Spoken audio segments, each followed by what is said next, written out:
I know we muted. What's going on? What's going on? We good now, though. Greetings and salutations.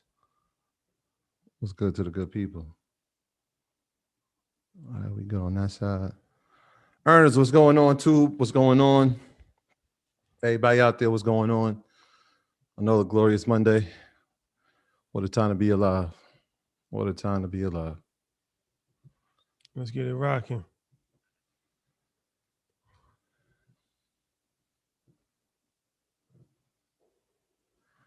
Yeah. We got a lot to talk about today. There's so much stuff going on in the market. They be saving it for us. As always, yeah. It's like it happened Monday right before we about to drop. Some big news just dropped, posted it on Instagram, so we definitely going to talk about that. And, of course, we're going to get a masterclass from Ian, as always. So I'm excited, man. This is it, man. It's almost over. The year's almost over. 2020. It's been a crazy year. It's been a crazy year across the board, but we made it. We made it through. All of us, everybody that's here made it through. It's been crazy. Well, not yet, but God willing, we'll make it through. It's almost over. So let's enjoy the last couple of weeks that we have in 2020. Days. Ain't no more weeks. Let's plan strategically for 2021. And let's hit the ground running, man. Let's hit the ground running in a few weeks when the 2021 New Year starts. So I'm excited. I'm ready. And let's get to it. My brothers, how you doing? My dog. Good, man. How you? Good. I'm good. Trying to get this camera connected real quick. I wish we would have matched up colors, but how y'all feeling? Yeah, it's all good. It's all good. While you getting that situated, we'll give you a rundown of everybody. This week is a short week for us because we are going on hiatus after Tuesday, but tomorrow's a dope episode. Jude Bernard. Yo, legend. Jude Bernard, one of the funny, like I said, that was actually one of the funnier episodes that we've had in a long time. I listened to it last night, editing it, and I was laughing. I laughed the whole time. So shout out to Jude Bernard. Yo, good dude. Mogul alert. Yeah, out of Brooklyn, owns around 13 brownstones, valued at over $40 million of commercial property in Brooklyn. And he's one of these guys, man. Emerged from the dirt. Yeah, he's a funny guy, relatable guy, with a ton of information and also funny stories, enjoyable stories. So anytime we can mix comedy and business, we always love that. Like that's really, if we didn't have a business podcast, we probably either have a music, sports, or comedy podcast. Easily. That's what we do more. We do that more than we talk about business. We joke all day. We talk about sports. We don't really talk about sports too much these days. Yeah. But this is the new sports. We joke. We still joke a lot. That's one thing that hasn't gone away. So you've been on fire too. This whole week you've been on fire. Yeah, I'm always on fire. Yeah, calling me. I mean, the 11 o'clock calls, we just be dying all day. Wake up, same thing, man. Real Brooklyn, old Brooklyn. Old Brooklyn, man. Not this new. Shout out to feel like a spoof. Shout out to Jude. That comes out tomorrow, 5 o'clock. And that's it for our week rundown. After that, we're taking a hiatus and we'll be back in 2021. Yeah. With some surprises. Stay tuned. Ian, you good yet, brother? Not yet. I'm getting it configured. Okay. But I'm ready to rock, whenever you guys are ready. Okay. For sure. Yeah, we got some. It's called breaking news alert. We got some exciting. Season 2 gonna be crazy. Season two. Stay tuned. Season 2, Market Mondays. We're gonna take this situation to a whole different ball game. We got some big guests. We got some tricks up our sleeve. So this is gonna be. We pulled off one of the best tricks of the year. We'll let you in on that a little later. Yeah. So this is going to be a big show. This is the last Market Mondays for 2020. Yeah. There will be no Market Mondays next week. So that leaves you 14 days to do your research and watch all the back episodes. We're coming back in 2021. In a major way. We're coming with a vengeance. In a major way. That's a fact. So, I guess we can go into the presentation whenever you're ready, Ian. Just let me know. I'm ready. No music, so won't have any issues with YouTube. Yeah. Ian, before you do it, let me give them the disclaimer real quick so that everybody's on the same page. So, number one, do your own research, right? Our content is intended to be used and must be used for informational purposes only. It is very important to do your own analysis before making any investment based on your own personal circumstances. You should take independent financial advice from a professional in connection with or independently research and verify any information that you find on our show and wish to rely upon, whether for the purpose of making an investment decision or otherwise. This is a disclaimer from the good folks at Earn Your Leisure and Earn Your Leisure University and the good brother Ian Dunlap. Please do your own research, do your own homework. Yes. And I promise I won't upset you, so you don't have to make no Westbrook faces today. Hey, yo, Catching man. every dime, Yo. I'm finishing every play. I got you. Yo, that was classic, bro. Yeah, that was funny. That was funny. I'm the same way, trust me. That was funny. That was a classic one. Loved it. Shout out to Russ, man. That's my guy. Shout out to Russ, man. Yo, if anybody's not in the know, go check Ian's Instagram from like 2 days ago. Classic meme. Big facts. Big facts. Yeah, it's on you, bro. Whenever you're ready. All right, it's not letting me show yet. I'll make it over. Shout out to everybody on YouTube. Shout out to everybody back home. Happy holidays, everyone. I love you. Okay. Here we go. Make sure I share sound. Bet. Let me mute out and let's.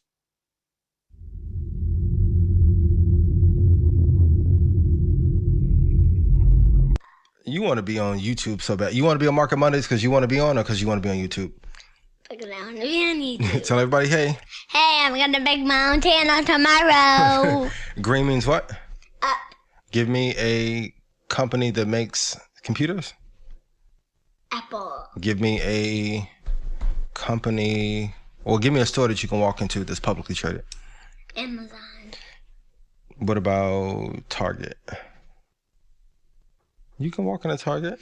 Yeah. Anything else you want to say to the people before I... What up? Spider-Man's here. Love you. Xander's been swearing he's been wanting to come on Market Mondays for weeks. Happy holidays to everyone. I love you. I appreciate you dearly. Let's start here. So, of course, you guys saw the post. Bloomberg did an article over the weekend where the title was Cathie Wood sees 20% returns after unbelievable 2020. And, of course, earlier this year, we talked about Cathie and how amazing she is. And then a couple of days ago, I posted, like, are you guys really geeked over? And of course, Cathie and some of the funds made more than 20%. I'm just reading off the headline. But I was like, you guys are geeked over 15 to 20% return now because it was stated by Cathie, but Apple gave 74% return. And my initial intention was to come on here and just rant my ass off. And that is, I don't think, the right thing to do.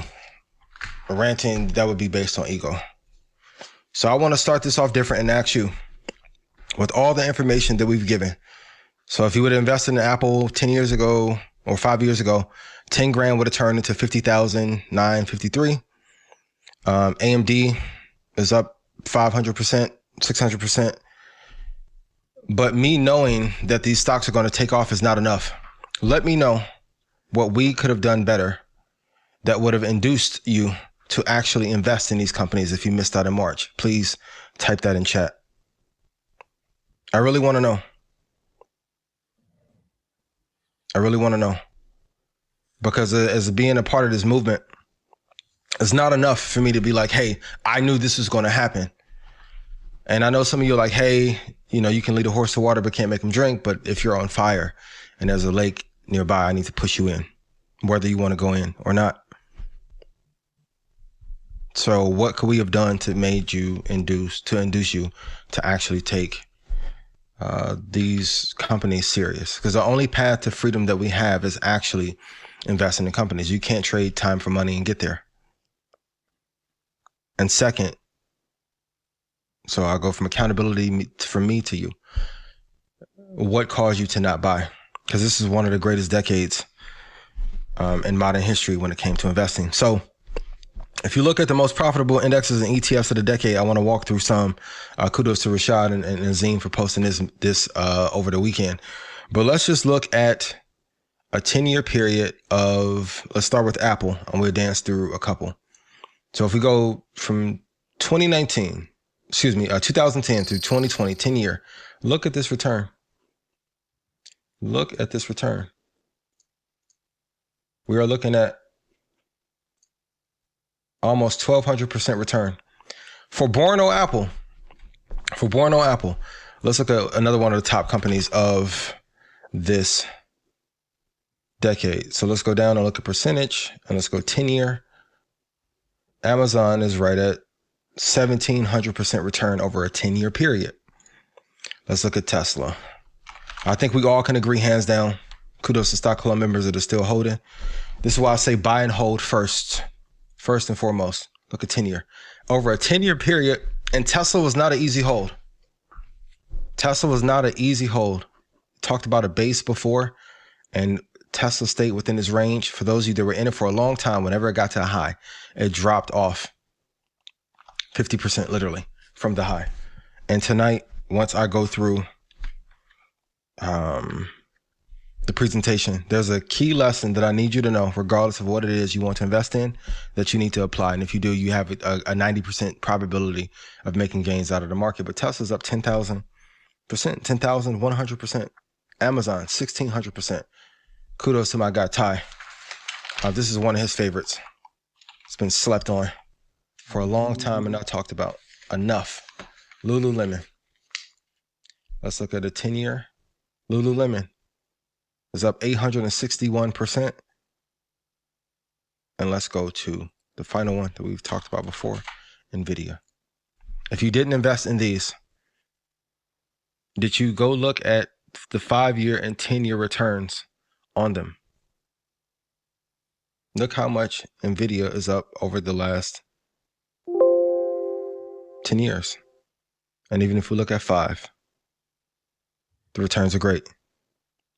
Okay, so let's recap the year with some of the top ones, of course, and let's just look at 1 year.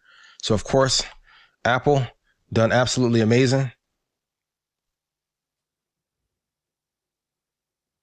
And let's go 1 year and click percentage. And we can see Apple is almost at 100% return for the year. So 80%. The companies that are great are going to remain great for a long time. Let's look at Microsoft, 42% for Microsoft. Let's look at AMD. So a lot of times, I know you guys thought when I was just saying Microsoft and Apple, that I was giving away picks that had no value. But that's not the case. 1 year, AMD up 126%. And of course, Apple now making their own chips. Microsoft is now making their own chips.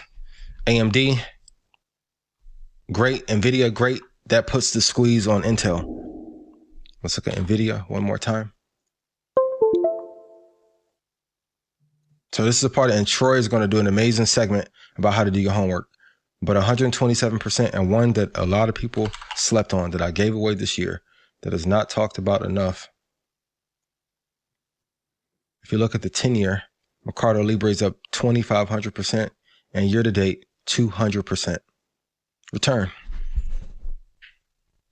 So once again, what could I have done to induce you to make you hold these?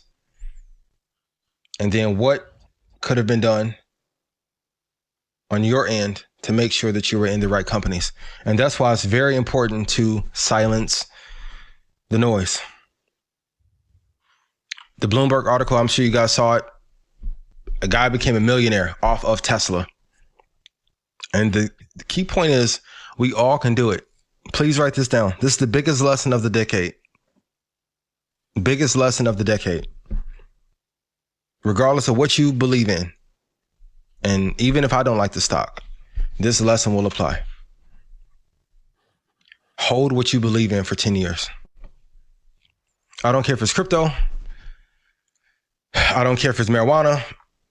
Whatever you like as a investment, hold it for a 10-year period. I want us to stop flipping a 10-year period, because if we look at some of the biggest companies, if they are good, they are going to do well over a long period of time. The companies that are not doing well, you can see over time, they end up falling apart. Time definitely reveals all.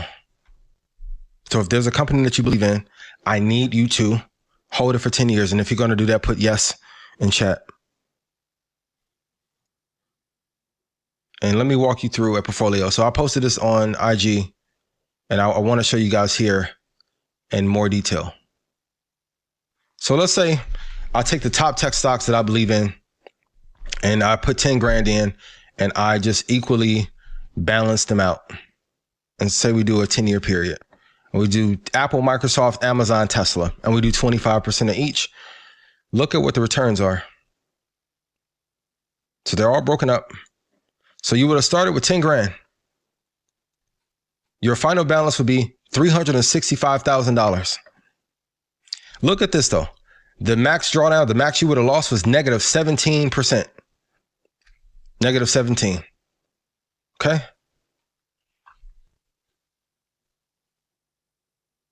The worst year would have been 6% doing that. So when you guys are looking for these ETFs on your own and you're hunting, it's like, okay, great. But if you just put 4 together, you can do pretty damn well on your own and look at these returns. And now let's even go look over a 5-year period and do the same thing, 2015. And let's analyze. And you can see 5 years, 10,000 would have turned into 103. Now let's play with a little bit more money. And let's say we go from 10,000 and we go to 100,000, what that looks like. And even if you don't have 100, I need to show you so it can stretch your mind and you can see. Now 100 grand would have turned into 1 million. Okay. And then if we go look at 10 years,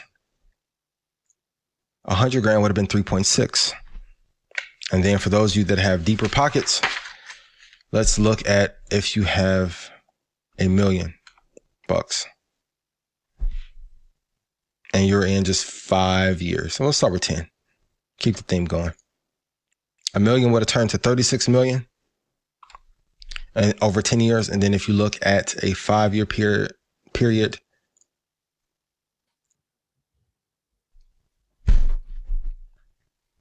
and the best year was 187.65%.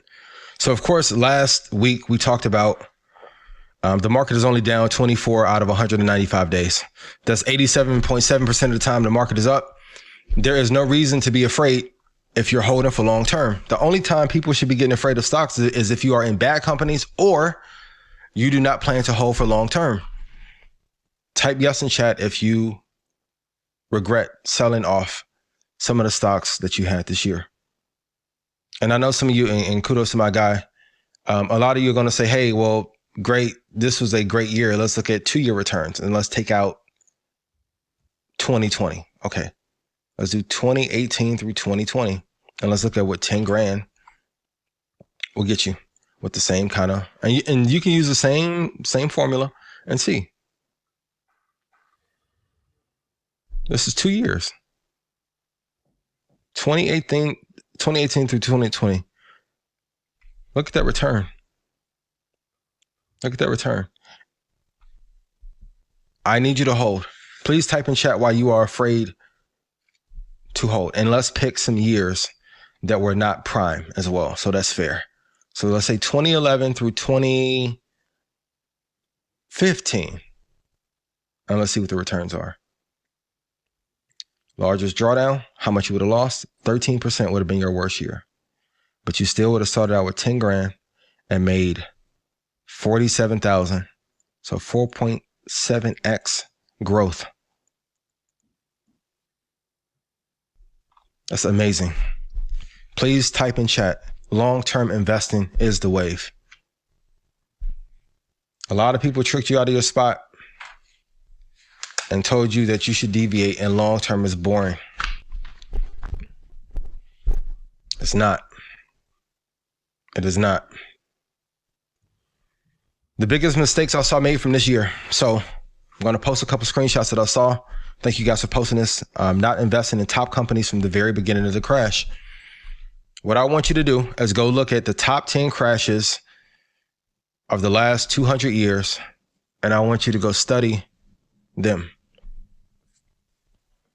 In this modern era, you got to look at tech and pharma, but whatever industries that have been decimated by the recession. So in 2008, it was housing, it was consumer things, it was residential.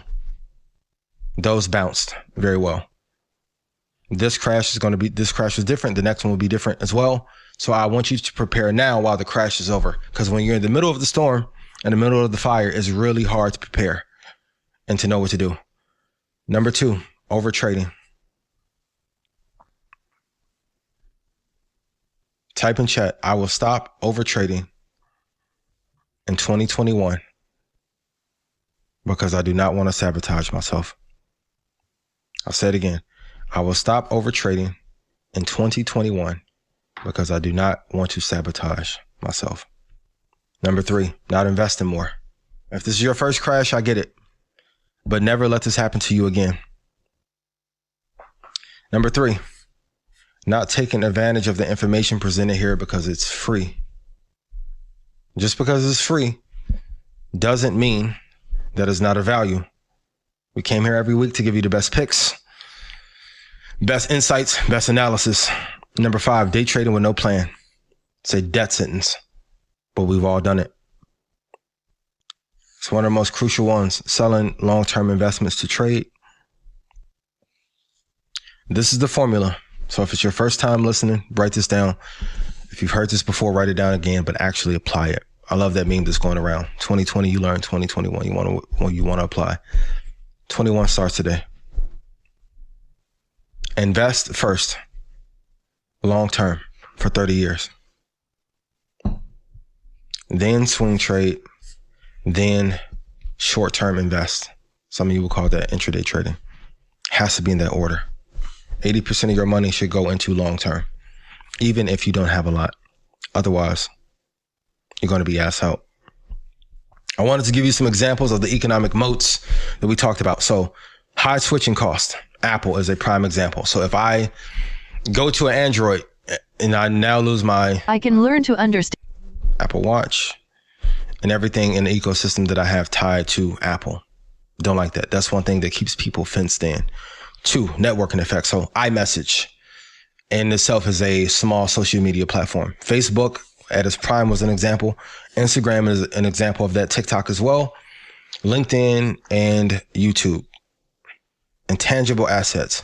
Tiffany and Nike. Any brand that makes you feel like royalty, important, or loved as an amazing intangible asset.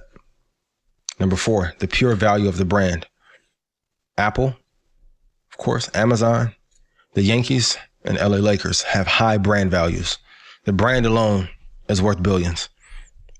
So when you guys are asking about other companies in comparison, if they don't have high brand value and people will not be dedicated to them just because of the brand alone, that's usually not a good long-term investment. Brand loyalty, Amazon, Apple, Netflix, Jordan brand. I think Jordan probably is the greatest example of being able to repurpose the same product in different variations and still have people dying to have them. It also goes back to the brand being the best. The reason why Jays also sell the best because Mike was the best player in the modern era. High retention. So Zappos for employees. And then you have to look at T-Mobile for customer retention.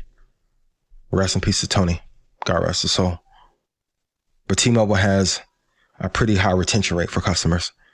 And write this down. This is going to be one of the biggest gems that I'm going to give you as we wrap up for the year. And I want to thank you guys for being so amazing and all the support you guys have shown to me. Rashad Troy, Red Panda fam, I love you. Sniper fam, love you. Alpha Apex fam, love you dearly. I need you to look at this. I need you to compare what the ratio of gains are in a company. So write this down. Ratio of gains in a company. And I need you to divide that by the drawdown, max drawdown over the last 5 years. And I need you to divide that If the risk to reward ratio is great, that tells you that you can then invest in that company. If it is not a good one, then you have to let that company go. So of course, if you guys read Money Master the Game, you already know 5-to-1 is a solid reward to risk ratio. But ideally, you will want to go higher. You want something that gives you a higher return than that. So on the years that it loses, you don't have to worry. You don't have to fret. Okay. So divide the gains over a 5-year period, divided by the max drawdown.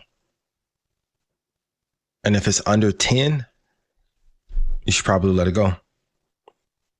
The Fed announced they will not be tapering its asset purchasing program until further progress has been made. It's just basically saying that the economy is not fully recovered. And thank you, Ruby, for sending me this. Here's the thing. They are going to keep interest rates low until 2023.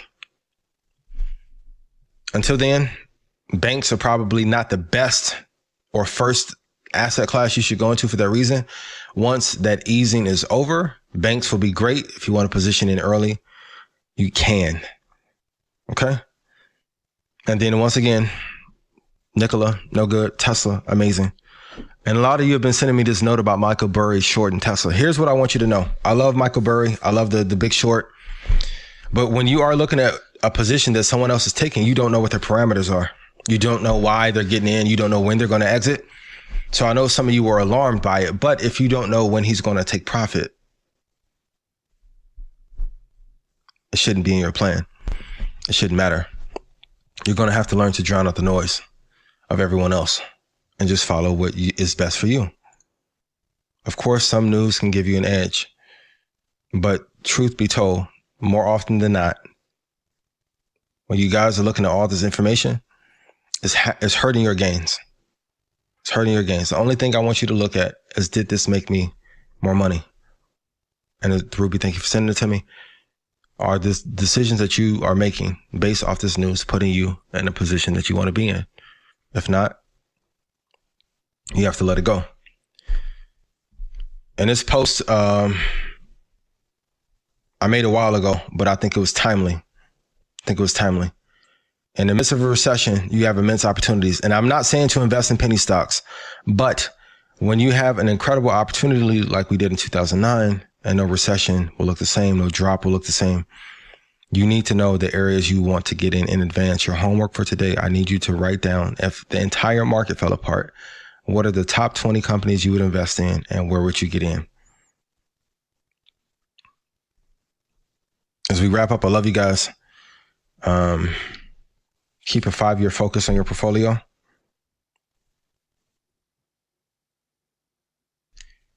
Kudos to Jeremy for this post about sharing how much you would have had in monetary value if you would have bought the Tesla stock instead of the actual car.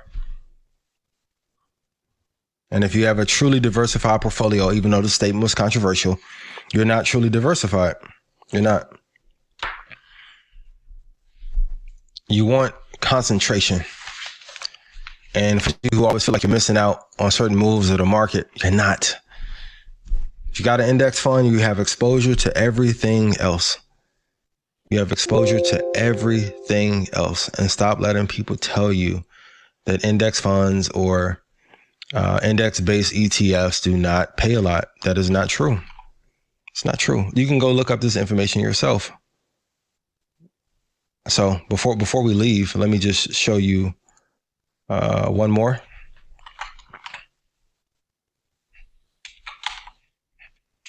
At the 1 year for VTI. VTI right now is at 20% return for the year. We can see that highlighted here. In 5 year, 106%.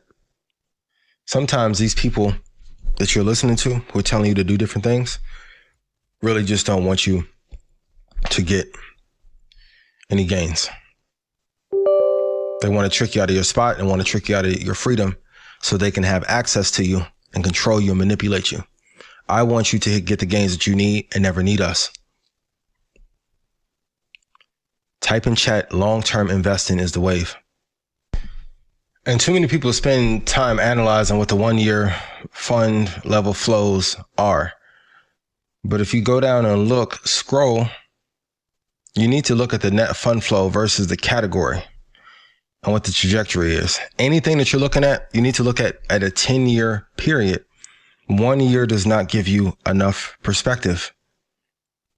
Some of you are being tricked out of life-changing amounts of money and freedom because others are trying to control how you invest. Safety first. We are in a new decade, January 1st. There will be new opportunities, new chances for new gains. I want to ask you, question of the week for you. What will you do different from 2021 to 2031 that you did not do this decade? So this is a chance where I get to turn it around. Because it's not about the content. It's not about how things are presented and laid out. It's how did you execute? If you were happy with the gains for this decade, type yes. If you were happy with your progress, type yes.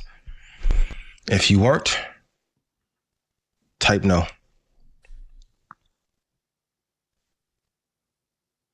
Short-term investing lesson of the week. And kudos to the snipers for an amazing session. Put sniper in chat. I love y'all. Y'all killed it this morning. Short-term investing lesson of the week. Most people are better at stopping at 25 trades on the year. If you hit your target 25 times, whether it took you 4 weeks or it took you 50 weeks, what percentage would that be? And what dollar amount would you have?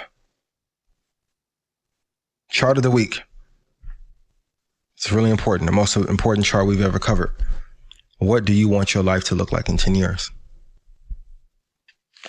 Literally, write it in the chat. Especially everybody in Red Panda. 10 years, what do you want your life to look like? Because I want tonight to be a catalyst for that. Season 2 is going to be fire. But the information is only as good as execution that is applied after. What I wish I knew before. The balance is needed, and any time that we put business before family and friends is a travesty and a grave mistake. So in 2021, I'm gonna be on social a lot less. I'll still be here, and I'm still gonna give you guys some fire, but I've given what I needed to give to help. But now I want to spend more time on the things that I love and only follow the blueprint that works for me so I can give you guys more of what you need to be able to succeed. Unpopular opinion. You don't need more information about investing. Everything is there. You can go do all the back testing, portfolio construction, all that. At some point, you have to just say, I'm tired of this. I want life to be different. I'm going to buy. And I'm going to buy every month. Type in chat, did you buy every month? Did you take advantage of this crash? Because while some people were panicking, others had a chance to flourish. I want to tell you, I love you from the bottom of my heart. I appreciate you dearly. Type in chat what was the biggest lesson that you've learned from Market Mondays this year. If you have not, go watch the first 5. We gave you the blueprint on what to do and the companies to invest in. It is now up to you to decide what 2021 through 2031 will look like. You can do whatever you want to do, but the best structure is the Holy Trinity. Long-term invest first for 30 years, then swing, then short-term invest, and don't change that order. I love you guys. Over and out. There you have it. This guy. There you have it, ladies and gentlemen. This guy. Ian Dunlap. Brother, I appreciate you. Whoever the CEO of Mevo camera app is, if you do not call me by tomorrow, my God. Oh, they got the camera cut off again? Come on, like They did you dirty. Oh man, we're gonna hold it down regardless. It is what it is. I know the ladies are disappointed. They can't see Ian. They want to see what color you wearing today. They want to see what room you in today. out on the chartreuse. Come on, man. Trying to end strong. Come on. Man. Could have kept the do-rag on anyway. It's all good, man. But nah, great great presentation. I'm sure everybody got a lot of value out of that. And yeah, thank you for that for sure. For sure. So before we go into the next segment of question and answers, I wanted to talk about some breaking news that broke right before Market Monday, like a couple hours before. Apple. The big dog. Apple. We talk about Apple so much. And you know, Apple's one of these companies they're like one of these companies like Amazon where they try to do everything. So, you know, Tesla, of course, they were going to have some competition at some point. Mm-hmm. We talked about Mercedes-Benz and BMW partnering up to develop a self-driving car. So now news broke that Apple is actually been working on self-driving car technology and plan to roll out a self-driving car in 2024. They've been working on it since 2014. Yeah, the project is called Titan. Yeah. The iCar. That's a strong name. Yeah. The iCar. Yeah, the project is called Titan. And everybody that's you know, sometimes it's hard for us to imagine things, but you know, I put the post on. Shout out to AK Nundra. She had posted it where I believe it's Walmart. Walmart is developing currently right now self-driving trucks. It's already on in some certain cities. Obviously, we know about Tesla. This new way of driving is going to be here. Yeah. Where it's not going to be gasoline, it's going to be electric, and it's going to be self-driving, autonomous vehicles. We cannot fight the wave. Even in episode, I think 3 of Earn Your Leisure over a year ago, we talked about Waymo and Uber. Yeah. That was 7. 7? Because we were talking about Airbnb. Yeah. So that was the next segment. Anybody's not familiar, Google and Uber had a huge fight for a long time. They just settled it like last year, where Google has a self-driving car. Well, they had a self-driving car technology company called Waymo.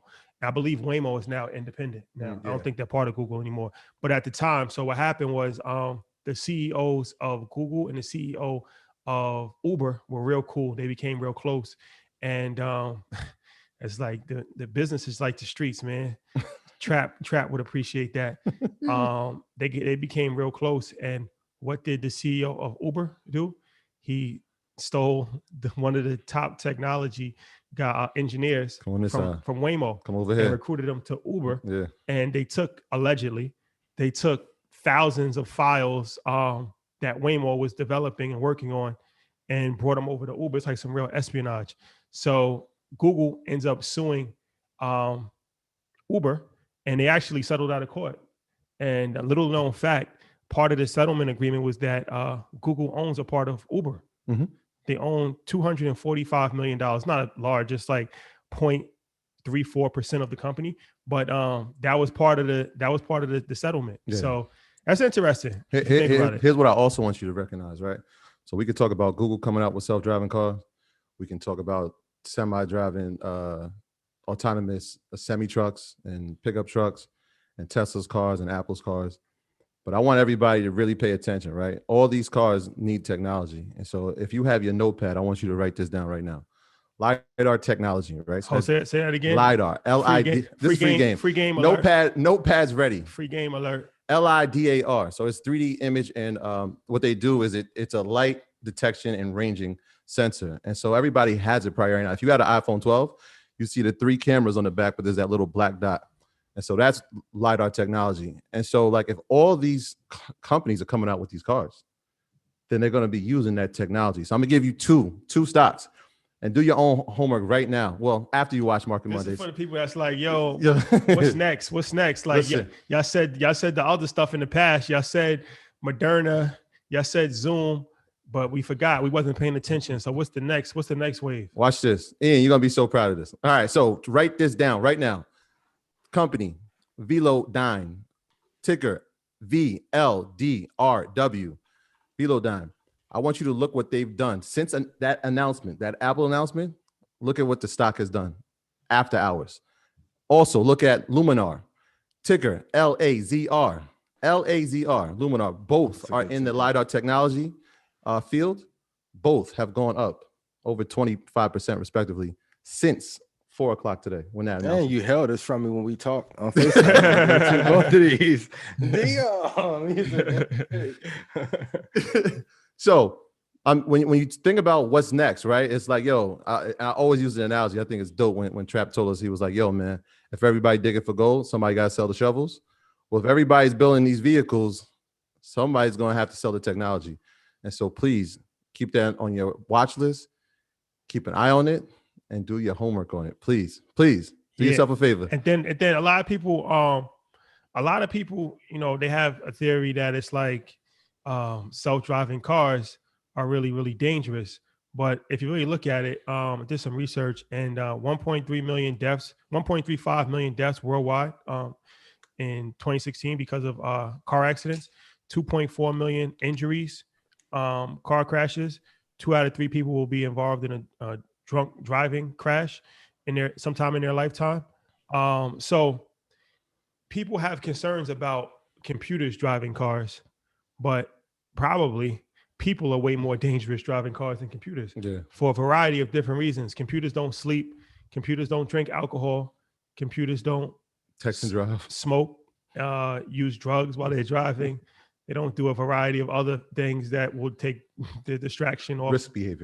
High risk behavior while driving. So I say that to say no technology is perfect, but let's not just throw the baby out with the bathwater and just automatically assume that this is a dangerous situation and that we can't do it, because you're literally your life is on the line every single day that you go outside and drive. It's one of the most dangerous things that a regular person can do is drive a car. So just take that into consideration, and whether you like it or not, it's gonna come. It's already in the works. When you see all of these, Apple, Google, everybody's working on technology. If you look at the top 5 companies in the world, all of them have pretty much a plan or have already created their electronic vehicle or electric vehicle. So no technology is perfect. Of course, they're gonna have to work on it, but like I said, nothing is perfect. I mean, there's human error in everything that we do. So be prepared for it. And like Troy said, I'm sure there's a variety of other companies too, even like the electric gas stations. You know, those will start popping up more and more. We'll see more of those. So yeah, these are all things that when we talk about heading into 2021, looking forward into the future, a lot of these companies that have already been strong in the past will continue to be strong, but then there'll be new startup companies and there'll be new companies that you might not have heard about that will become strong companies. And those companies have capital and they will spend to make sure that they have the best product. So there's going to be people that are creating parts like the 2 I just mentioned that are going to be popping up. So just keep your eye out. Somebody's still asking, what's the ticker? VLDRW. Ian, how do you feel about this whole Apple car technology situation? I love it, but I'm about to get into Tavis mode. Troy, what resources did you look at to ascertain these tickers? These are good, man. Red Panda fam, go look at where that secondary spot we get in. This is a hell of that laser. Man, why didn't you tell me about that one? So and this is the crazy thing. Like, we don't give it all away. So like when people ask me, what am I reading every day?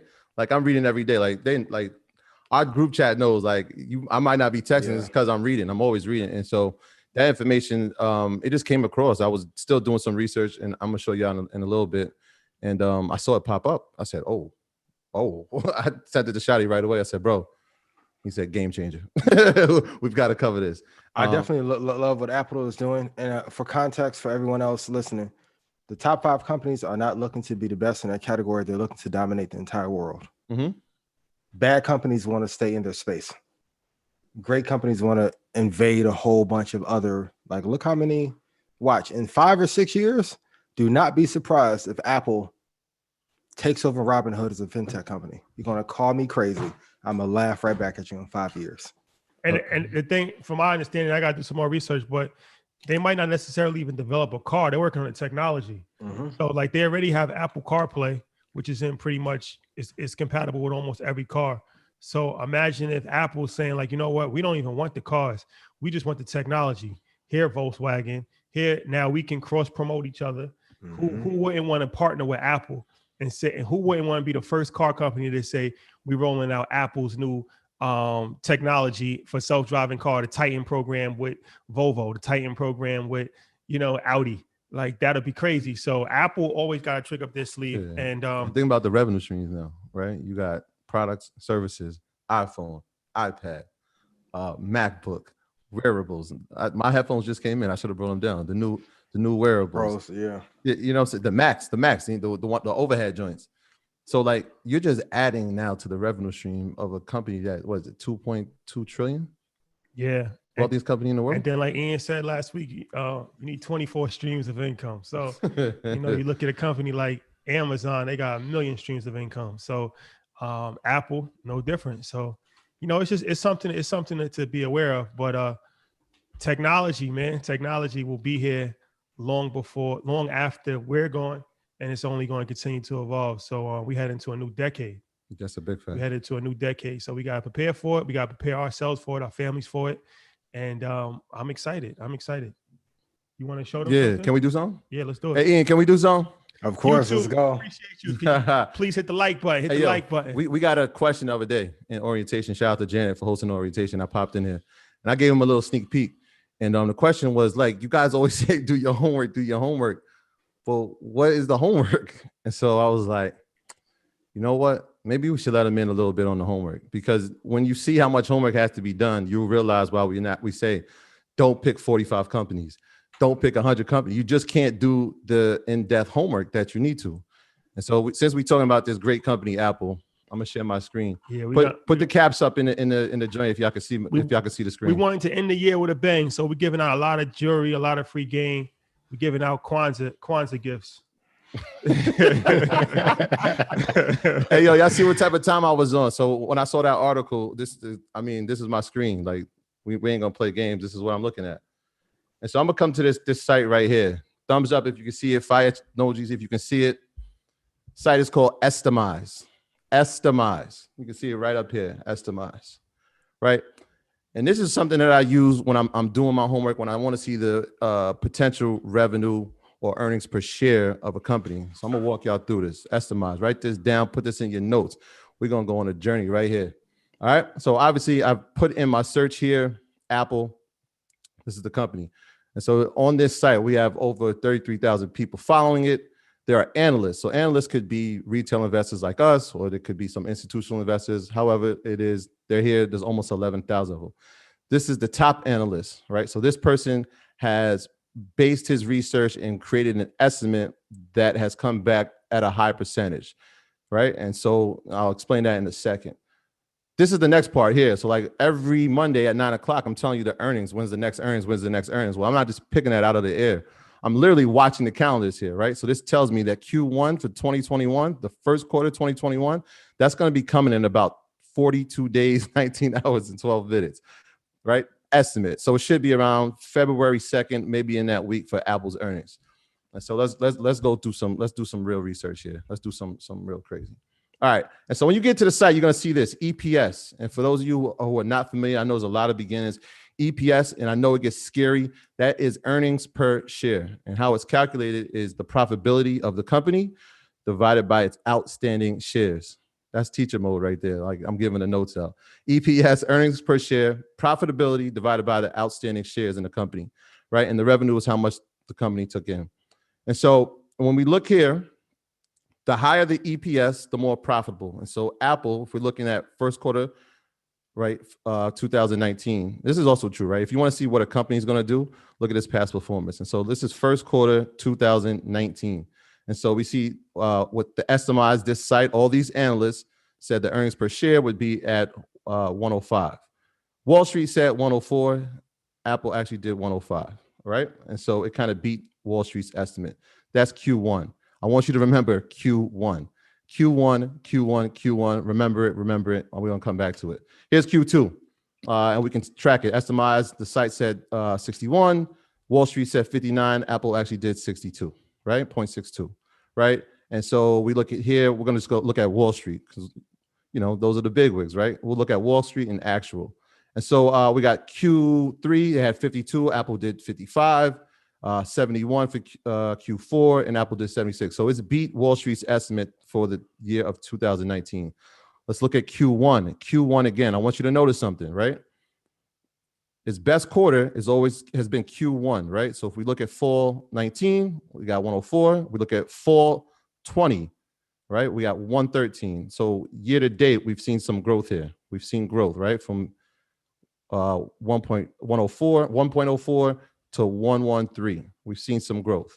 Okay, let's look at quarter two. We have 56. Wall Street's estimate. It did.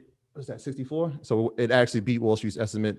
And in Q3 was 51, and it beat it again. And this is Q3. So this is Q2 and Q3. We have Corona in here. Corona is starting, and it's at things are getting shut down, but they're still making profit because they have amazing products, right? When we were in lockdown, people were buying devices. More iPads were sold, more MacBooks were sold, iPhones were still being bought, services were still being provided. And so here's Q4. They had 71, and they did 73. And so Q1, remember I said Q1 of each year is their strongest quarter. Why? Well, if we know Apple, we know their Q1 reporting has to do with its holiday sales. And so when we look at the holiday sales, we know iMacs are being bought. We know iPads are being bought. Same thing. This year, however, it's a little bit different because we told you on Market Mondays that they did not include the iPhone 12 in its reports because it got delayed this year. So they have to add that in. And so we went from 1.13 Q1 to now a Wall Street estimate of 1.39 earnings per share, right? That's a projected 10% increase. We'll see what happens. That's just the earnings per share, but here's the revenue. Here's the revenue. Let's see the revenue.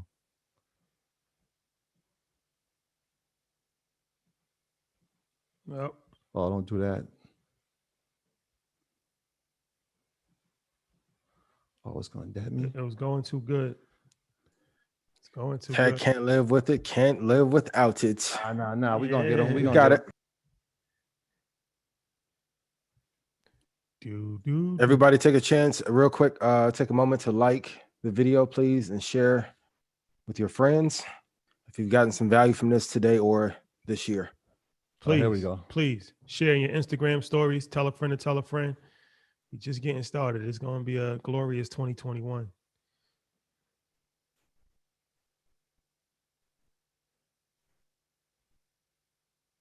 Oh, it's going to dead me. They didn't want me to be great. What are you looking for? Revenue numbers? Yeah. Actually, you know what? I might pull it up on my backup. Let's pull it up on my backup. You always got to have a backup. And so hopefully Estimize comes back up, but we'll switch over. Oh, wait. There you go. All right. So now let's look at the revenue. And so like I've been telling my boys, like, and Shadi will tell you, my brother G will tell you, Spence will tell you, Jamal will tell you for sure. I'm like, yo, I'm huge on Apple. Like, I love it. I love what they're about to do. I know the products. I know what's coming down the pipeline. But I'm also going here to look at Q1 because that's the next quarter that's coming. And so if I look at fall 19, I'm looking here, 84. This is what it be, right? They actually were right on target. So Wall Street's estimate, Apple performed first quarter. Second quarter, we went down to 57, 53, right? We can see that it's relatively in the same ballpark. But look at Q1 again, right? Q4 was 62. Q1, we went up to 88. And so Q1 19, we were 84. But Q1 20, we're up at 88. So there's relative growth there, right? I told you the higher the EPS, the more profitability of the company. And so let's look at Q2 in 2020. This is Corona time. We see this 54 here, 52. We see growth. I want you to pay attention to this, though. I want you to compare Q1 2020 to the estimate for Q1 2021. Look at this growth. Wall Street is estimating 88. They had 88. Apple did 91. Wall Street is estimating 101.6. The chances of Apple hitting this number or getting close to it, I like the chances of it, right? And it's not a probability. The high probability of it. Why? For a number of reasons that we just said before, right? We know some things were not part of the Q4 reporting. Number one being the iPhone. And if you look at all the reports, the iPhone 12 is outselling all its predecessors, right? They had products that were released in this fourth quarter. They had their service, their health app released. Now, the new headphones were kind of late in the quarter, so we'll see if there's any revenue. I know there's a huge back order, but back orders can be looked at two ways, right? Back orders are like, great, but they don't have revenue for that quarter. But guess what that does? That just means in Q2, when they have enough supply, the Q2 numbers are going to look pretty good because all those back orders that came in during the holiday season. So the profitability for this company, in my opinion, probably the best company, is very high. And so this is just one piece of the homework pie that I'm talking about when I'm like, do your homework, do your homework. We're here doing this, right? We're here doing this because it's important, right? Let's go here. Ian, what's up? You see me? You killing, man. I'm enjoying. I was here. Oh, you got to layer it. You giving them the whole. Nah, I'm just gonna show them one last thing. Cover up your iMessage though. Who's in? Oh yeah. That's the stock. Well, that's us. Okay. That's us. Somebody said Troy's killing it. We get live text as we do these things, yeah, y'all. Matt, Mike, don't text anything crazy, man.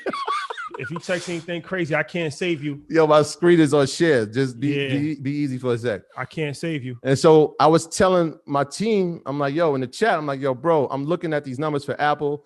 I'm looking at that RSI. Me and Trap had a great conversation this morning. I'm like, yo, Trap, what's your RSI number? And it was crazy because we said it at the same time. If you look down here, this is the RSI. And that's the relative strength index, right? It tells you if a company's oversold or overbought. And so I like my number in between. It's crazy. We had the same exact thing, 35 to 55. And so when I looked at Apple and I'm looking over here, it's at 60. I think I was over here when I was calling y'all. And I was like, yo, bro. Oh, it's right here, right in here, December 10th. I'm like, yo, it actually is under 60. It actually is at 56. I hit them up like, yo, it's a good time. It's a good time. Plus, I see that the bands have constricted, which means, right, that it's going sideways for a little bit, but it has a chance to get on a run, right? When we talked about the bands, when you see them expand like this, right, there's potential for a run. When you see them moving sideways and contracted, there's going to be a little steadying of the stock. But I looked at it here and I said, look, man, we got 56. This is a good number. I like this number, y'all.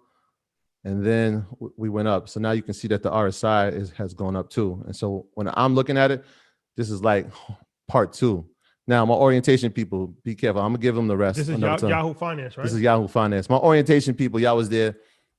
I gave y'all a little bit more, but we're going to do so when we talk about homework, this is the homework. Now, imagine you doing this for 46 companies, and that's not all the homework. You see up here? Let me cover my iMessage real quick. You see up here, right? These are all the tools. These are all the tools that I'm using, and that's for every company. And so, like, when we're talking about a list, I'm like, yo, man, 20 is tough. So I need to do this much thorough of an analysis to see if this is even worth buying. Then I got to deal with Shadi calling me like, yo, what's up? What we got? That adds another 10 to the list. And so, like, this is part of the process. This is the homework that we're talking about. Do your homework, do your homework. Because we could tell you, but when you figure out your why, it makes it even more important, right? So when I'm saying it and they get to see it, plus he's a harsh critic, he's gonna ask me 1,000 questions to make sure this is a good position, which helps me because I got to dive deeper into the research. This is why we say it. So number 1, do your research. But number 2, get you a partner that is going to question every move you make, because it's only going to help you in the end get deeper in the research and have more in-depth answers. Kill a deal. That's what I try. That's what Jamal, shout out to Jamal. He used to always say that's what he was toying business. I try to kill a deal every time. Yo, I appreciate y'all for locking in with us. That was our homework segment. That was incredible, man. That was incredible.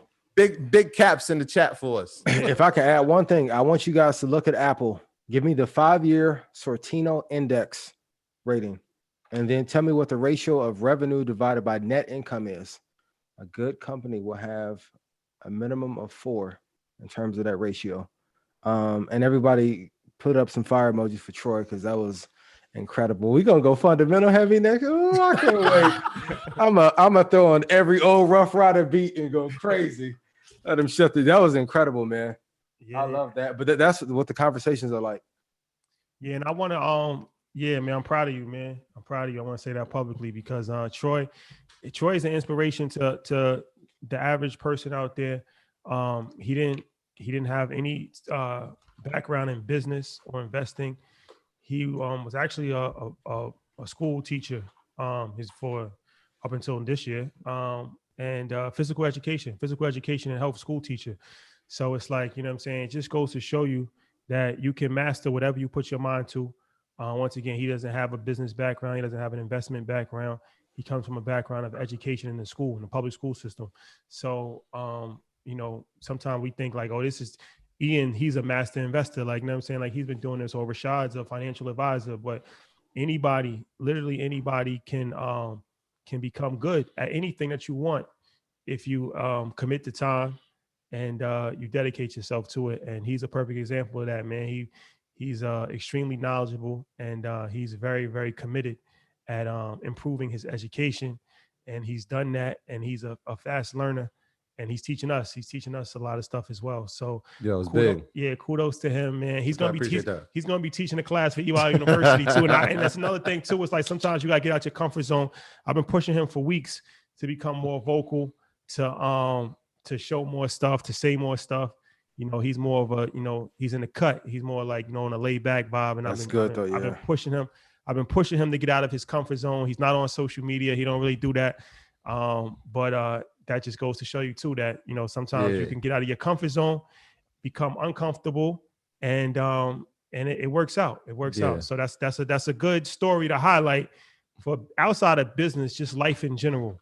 Never doubt yourself, never limit yourself, and you can do anything that you want to do. No, it's a fact, man. And it's encouraging too, man. And like I said to the people yesterday, shout out to everybody that was with us yesterday in the book club. But I was like, look, to my neighborhood, I am Ian Dunlap. To my hood, I am Wall Street Trapper. They don't have access to them, but they know that they have access to me. And so that's important, because everybody that's listening to this right now, there's somebody who doesn't know anything, but you know something, right? You might have heard something tonight, or you might have heard something last week that you can apply to the people around you and bring them in. So you become Troy in your neighborhood, which is incredible. You know what I'm saying? Like he said, literally just, I'm obsessed with the work. I'm with the work. You know what I'm saying? So like, I know everybody has a role to play. Everybody has strengths. And so like, mine's is like, just get to the work. Everything else is cool, but let's do the work. That's the only thing that matters. Like, I'll tell you, like, I'm proud that you're sharing, but don't share so much that it takes away from you actually being great at the craft. That's what I was telling them. Because even you called me first. I'll be honest. Shadi was telling me like, you got to show these people that. I'm like, all right. And then you were like, I get what you're doing. I get what you're doing, man. I know you behind the scenes making all these calls. And I'm like, man, when it's time, I'm gonna reveal the game. So 2021, we're gonna reveal the game for real. We really gonna peel back some layers and let the world see what's going on, because it's not about me. Like, if I make a call that increases my net income and you do it, it's not taking any money away from me. It's just adding to yours. And so like, you know how we play it, man. Anytime we get knowledge, we got to share it. It's our responsibility to share it. It's our responsibility to make sure that the people are educated and they can do their own. Because one day they may not be hearing Troy's voice. They may not be hearing Ian Dunlap's voice, but they'll have the information that we shared, and now they can share it to others. So shout out to everybody that's in here right now, man. Love is love. Yeah, for sure. That was dope. So and that's another incentive to join EY University. You got Troy. I forced him to do that as well. You've been pressuring me, y'all. We're gonna get that rocking. But let's get to some questions before we wrap. That's an hour. That's crazy. Time flies, man. That was a wonderful presentation by Ian. We got to talk about Apple. Troy just broke down a few different websites. That was like 2 lessons in one. And now we're gonna go to so how are we gonna go to those questions? So going forward, EY University, we're going to streamline this process. Like I said, in 2021, we just want to make sure that everything is just moves very, very efficiently. So you guys have the privilege to ask questions, but we're gonna pre-select these questions beforehand. So you can put it in. We're gonna have a thing where you can put it in a Facebook group, and then we'll do like Kramer, like same thing. Like Kramer doesn't like just take random questions. The reason why is because sometimes people might not be there, or sometimes people might not actually follow the guidelines that we try to enforce. So we love you, but for the communities, for the sake of the community, we just gotta show it. But I think that that's actually gonna make it a much more enjoyable experience. And we'll probably be able to get more in. We'll be able to get more questions answered for sure. So. Yes. Only I can break guidelines when I'm on my open Miley thing. I'm joking. Let me see. Michael, we going to you. Unmute yourself. You've been unmuted. What's up? Hey, yo, what's up, y'all? Thank you. Y'all did a great job this year. Ian and Troy and Rashad. My question is, will you be doing more breakdowns of like stock to invest into and how to invest? Because I also had the same issue of like, you tell us the research and I'm like, I don't even really know what the research. Obviously I'm doing a good job because I follow the Come Up series also. Mhm. So I mean that he definitely like does the same exact thing. So I just need to know like more of what companies to pick, like, and how to find an up and coming company that's actually Review good Market quality. Mondays. If you go to the beginning, so if you go to the beginning, send me your notes. This is what I'm gonna do for you. 2021. I'm going to cash up you $500. Here's the companies: Apple, Microsoft, AMD, Nvidia, VTI, VGT, VOO, Google, Mercado QQQ. Libre, QQQ. QQQ. If you want something aggressive, TQQQ. Dynatech Fund. Fidelity. Franklin Templeton. Dynatech Fund. Yep. So those Okay. are a list that you can start with. And if you go back and watch the episodes from earlier too, we were a little bit, flying a little bit off the cuff with the prices too. So, Michael, were you here last week with us? Yeah, I'm here every week. All right, Honestly. so look, so I'm here I'll tell every you. week. I mean, and it's another good way to do it, man. That ETFDB is powerful because if you type an ETF in and then you look at its holdings, you can just find some companies like, wait, like literally that's what happened to me with SMH. Okay. Like I had been investing in the semiconductor field.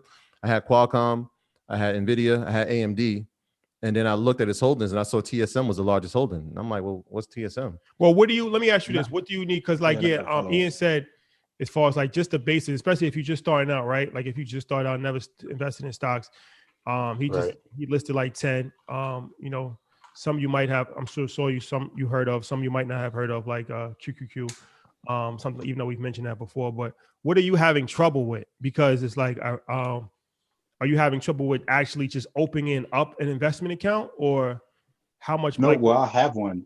So my thing is when I go for like ETFs, like me reading Money Master the Game, it's more like, okay, I need to find ones that have lower. I would love to find ones that have lower.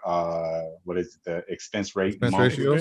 yearly? Ratios. Yeah, I mean, exactly. the thing about it is you don't want to complicate this situation too. Like you don't want to turn into a Wall Street analyst and like crack yourself over the head trying to find an ETF with the lowest expense ratio when literally we told you last week that QQQ averages 20% a year for the last 10 years.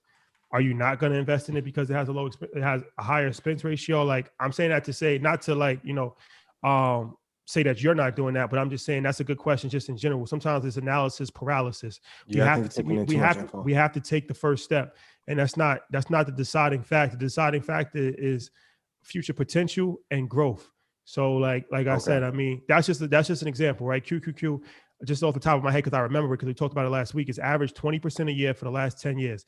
It has Microsoft, Nvidia, PayPal, Amazon, Apple, all these stocks. Visa are great. All that. So if you're looking to invest, that's a pretty safe investment that you're going to get a nice rate of return on your money. So don't let the technicals and overthinking things stop you from making money, because while you're still overthinking it, you could have been making money. Yeah, exactly. Right. I mean, the expense ratio might be like 0.3%, right? If you're making 5 to 10 grand on it, it's like, I mean, you do the math on that. Because I came across one called Harvard something investment. What's the and ticker? They literally it's like hold on, I'll give it to you. Give me 1 second. But you're trying to reinvent the wheel though, because we're like, there's so many great stocks that we mentioned, and you just mentioned the stock. What's the ticker? The ticker is HACAX.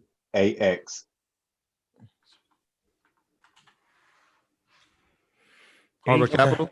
Harbor Capital. Yeah, I got in when it was $68. Okay, that's a good price. So it's a good.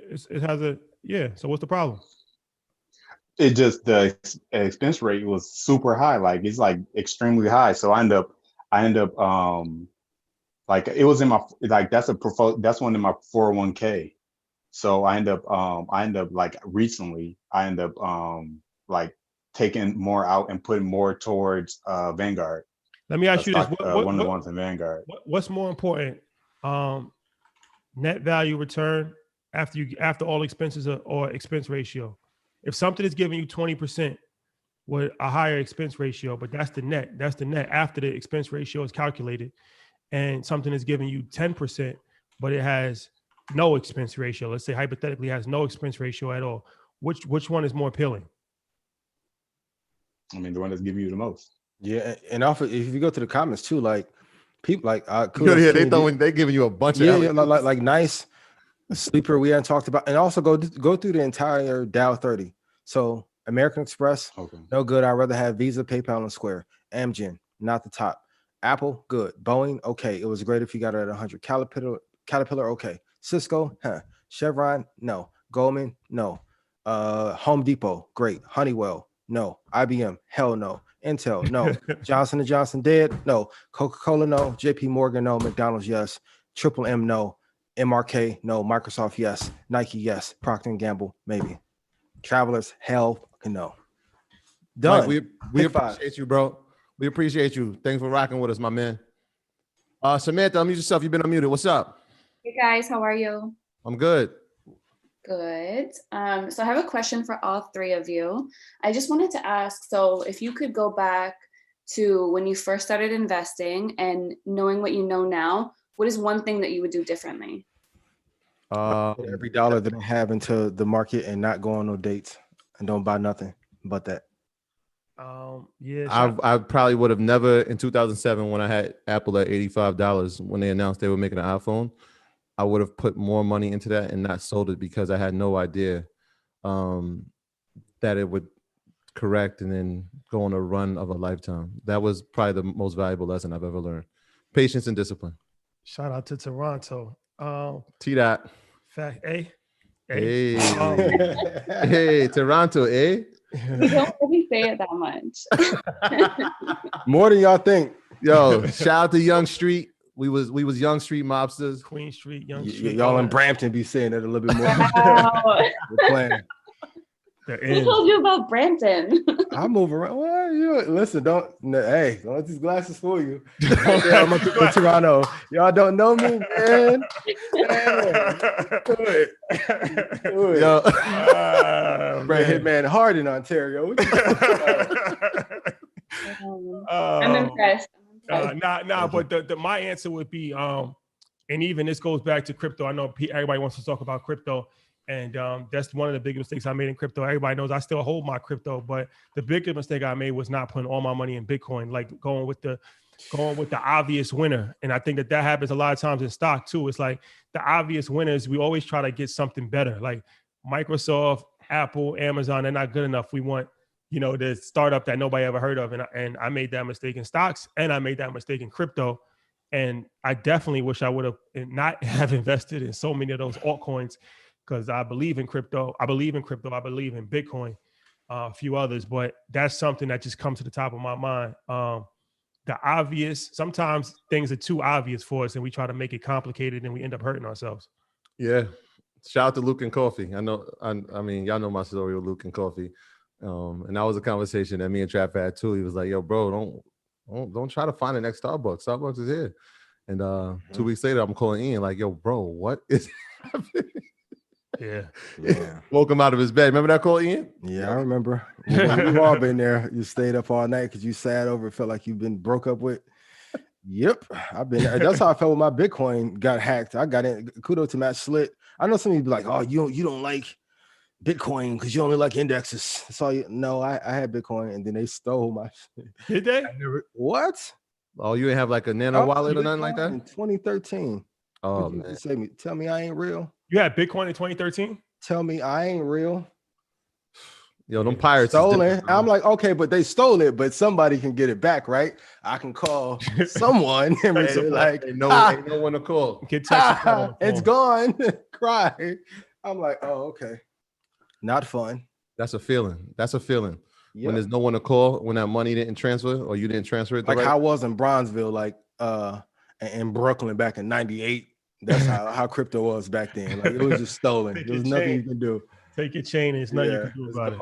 Please kindly lift your chain up. Samantha, thank you so much. Thank you. Oh man. I've never seen this team. Miami Turner, unmute yourself. You've been unmuted. What's going on? That's a dope name. You got an artist name. Miami, like, oh my God, that. Can I do something impromptu while we waiting for them? So earn your leisure. We remember when Dr. Fauci said something about like black people should feel comfortable taking the vaccine because the black woman created it?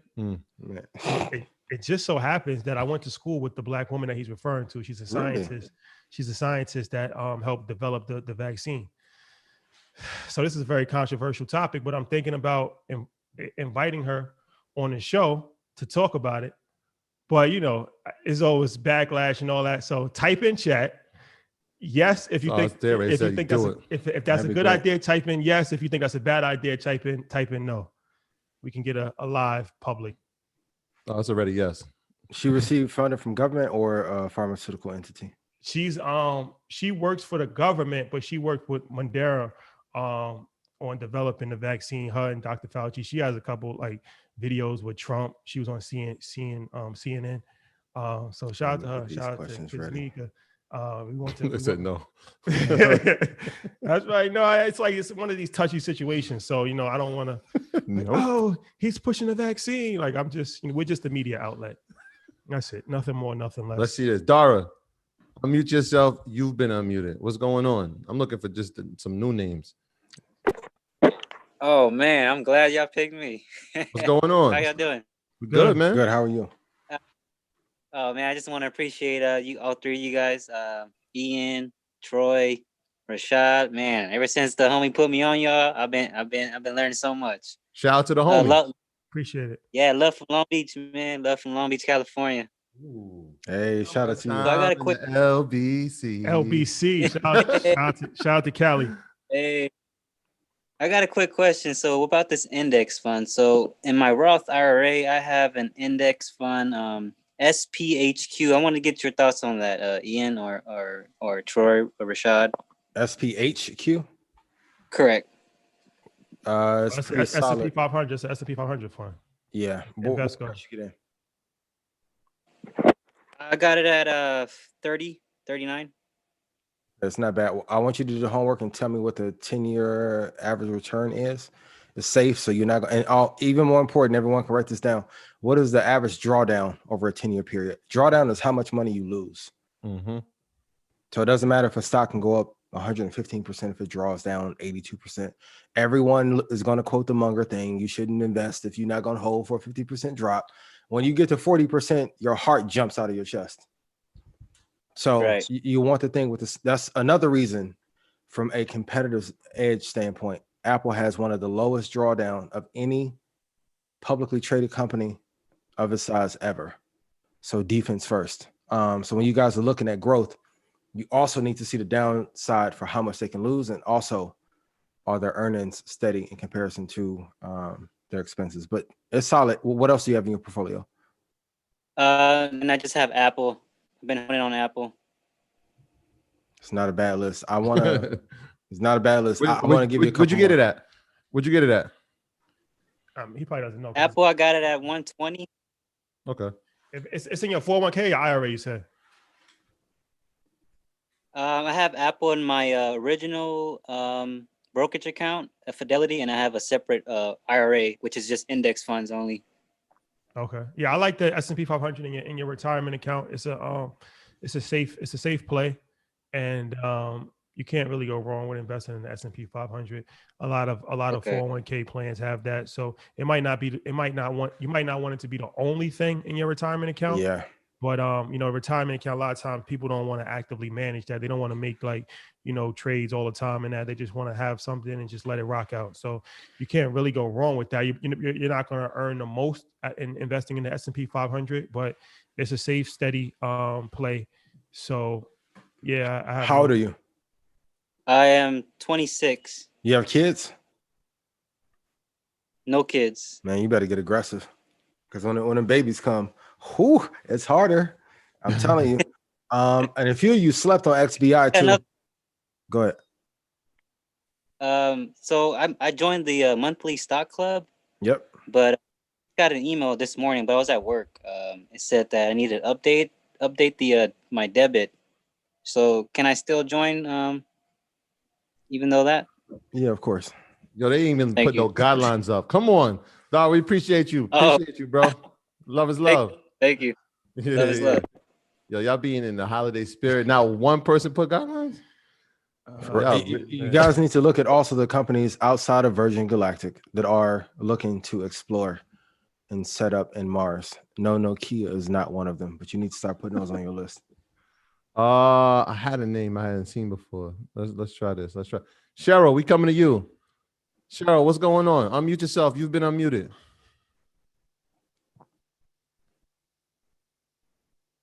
Hello, hi. Hey, how are you? I am wonderful. Let me give a shout out to all you guys. I just started EYL. I think it's been like 2 weeks. I enjoy you guys. I think you're the bomb. I got my kids watching you. I'm a little bit older than you guys. I could probably be your mom. You watching us on the TV too? I hear the echo in the background. No, actually, no, it's just me. I just got my little blue mic. But anyway, I know I was going to ask you guys one question, but long story short, what would be the best play for somebody that is 55, new to investing? I got a pension. I work for the county out here in Nevada. So I think I'll be at 60, I can actually go ahead and retire. Right now, I've got 20 years in. So I'm trying to figure out my best play, and I would say I probably have about $5K that I can invest, but I'm scared to do something. I just want to make sure I make the right move. What kind of gains are you trying to get?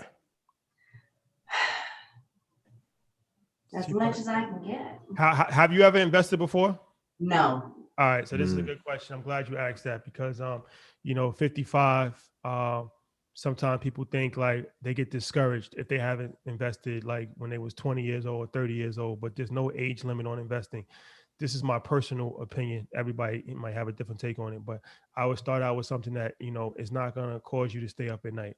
So a lot of the stuff that we had mentioned, whether it's the S&P 500, Ian's philosophy is investing two indexes and two technology companies. Make it even simpler. Maybe one index, maybe the S&P 500 or QQQ, one of those, and then invest in a technology company like Apple. The reason why I'm telling you this is like psychologically, it's important for you to see wins early on. So we don't know how the stock market is going to work out in the next couple of months, but in the next year, 2 years, you invest in those companies, you're going to be up. We just don't know how much you're going to be up. So once you become comfortable, it's like anything. Once you become comfortable with it, then you'll have more confidence to, maybe take more risk if you want to. But I would not want you to be discouraged, like investing in a high risk situation or even like doing something that's a little bit more risky when you haven't really invested your entire life. And now you're getting a bad taste. It's like you haven't ate Chinese food ever, and then you just get a bad taste. And it's like that might discourage you from ever eating Chinese food ever again. So I think it's important to establish wins early. And if you do that, you will win. You'll make money. And then once you see that you're actually making money, you believe it, you understand it. I think it's going to make you a lot more confident, and then you'll be able to, invest in other things. That's my take on it. Okay, so I should just go for it. Yep. Go for it with a safe one, and then after you're comfortable, don't jump out there and buy. With the QQQ, right? The ETFs. Don't buy an option on Tesla for 1 week out. Don't buy a 5-day out. So what you're saying is play it safe. Like I that's important, and that's like the psychology of investing. That's why Ian talks in this voice right here. It's very soothing. You want to see gains. It's tough when you get something and it's like, it's a negative right away. It's like, it's very discouraging to see that. And then you start thinking like, well, how can I get out of this negative position? And then you jump into another one and that goes negative. So it's always important to put yourself in a safe position where, there's going to be some gains. You know what I just thought about? Thank you for that question. I appreciate it. What I just thought about, I guess yesterday with the toilet paper. That's when I played that back 5 times. I laughed so hard. You know what I'm talking about? I laughed so hard on that, man. I do it. That's a funny guy right there. But yeah, man. Sometimes in life you just gotta just say screw it. But these are not one of those times. So Thank you guys. I appreciate it. No problem. Yo, y'all gonna enjoy tomorrow's episode so much. Nah, tomorrow's episode, one of those episodes, man. I listened to it 5 times. I was laughing. I laughed. So I haven't laughed that much in a long time from an episode. It's one of the funniest episodes that we've ever recorded. Yeah, it was unassumingly because the funniest people don't try to be funny. You're just telling stories, and it's just like it's that dry humor. It's just like, it's unbelievable. The stories are unbelievable, but they're saying it with a straight face. Yeah. Yeah, for sure. Oh, wait, who's that? Who's that? Oh, she doesn't want to talk. Okay, Darlene had her hand raised, but she didn't want. Let me go here. La Cherie, what's going on? Unmute yourself. You've been unmuted. Hey guys, how you doing? Great. How are you? I'm good. My question is, my dad has 16 shares of Entergy stock, and he's been having it for years, but he has absolutely no idea what to do with the like investing or anything. So I wanted to take a few shares down and leave some, and he gets like $14 dividend checks a month. Are you from New Orleans? Yeah. I am from New Orleans. Come on, I miss you. I haven't seen you in a couple of weeks. We missed you. Oh, I've been there. I was there yesterday. I know. I see the camera on. You know how we do. I could tell by the accent. Shout out to New Orleans. Shout out to Wall Street Trapper. He just did a toy giveaway out there, and it was a huge success. So shout out to everybody in New Orleans. Well, I guess your question is, should you sell the stock for your dad? Yeah, not all of it. I wanted to take he has 16 shares. So I wanted to take 6 down and leave 10. Ian, how you feel about that? Which company is it? It's Entergy. ETR. Right? Entergy, yes. ETR? Yes. ETR. ETR had a huge drop. Yeah, I would get rid of it. And if he's mad, I'll send him the $14 dividend check. So tell him I'm good for it. I'll send it to him tomorrow if he need it. Yeah, get rid of it. The only place I would touch it would be $80 or $81.33. Other than that, I don't like it. Energy is getting beat up. It's one of the I didn't get the chance to cover it, but the energy sector, banking, financials, not yet. Yes, it's tough. They're gonna get pushed back down, so it'll probably push back down to 83 and then bounce back up. But yeah, I would sell off. And then also for my long-term technicians, it hit a double top from 2007, which is not a good sign, at 127.07. And yeah, I would get rid of it. If you need, I'll send the dividend check out for him tomorrow. so he don't want to. No, I don't think he really cares about the dividend. Yeah, that chart's not healthy. It's not a healthy chart. Yeah, I don't like it. Not I don't healthy. like it. Can we start doing charts like crazy in 2021? Because I want to go. Let's do it. Troy. Okay, thank you guys. Thank you. Let's take a break from questions for a minute. I want to just leave the people with one financial planning gym heading into 2021. Since this is our last show of the year, we want to give you as much information as possible. We gave a lot of information on this show, all the shows, but I wanted to say this. Life insurance is something that we haven't really talked about too much. It's a pivotal part of the planning process. And a lot of times, people are familiar with, just term insurance, whole life insurance is a debate, like which better term, whole life. The purpose of like an individual life insurance policy is to actually, provide a death benefit protection for somebody else. Like a lot of times if you're married, it'll be for your spouse, right? So it's like if I have a policy and I'm married, then it would go to my wife. Or if I was married, my wife has a policy, I would be her beneficiary. But what's not talked about enough, and it's another way to actually create generational wealth long-term, more of a trust situation, is the second to die survivorship policy.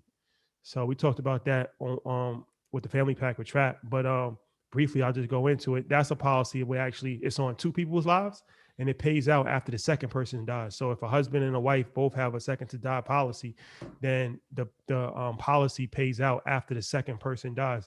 It's beneficial because it's a lower premium because it's insuring 2 people's lives instead of 1 person. And that money is like going directly to the children or directly to, the heirs. Most of the time it'll be the children. So you can have different portfolios.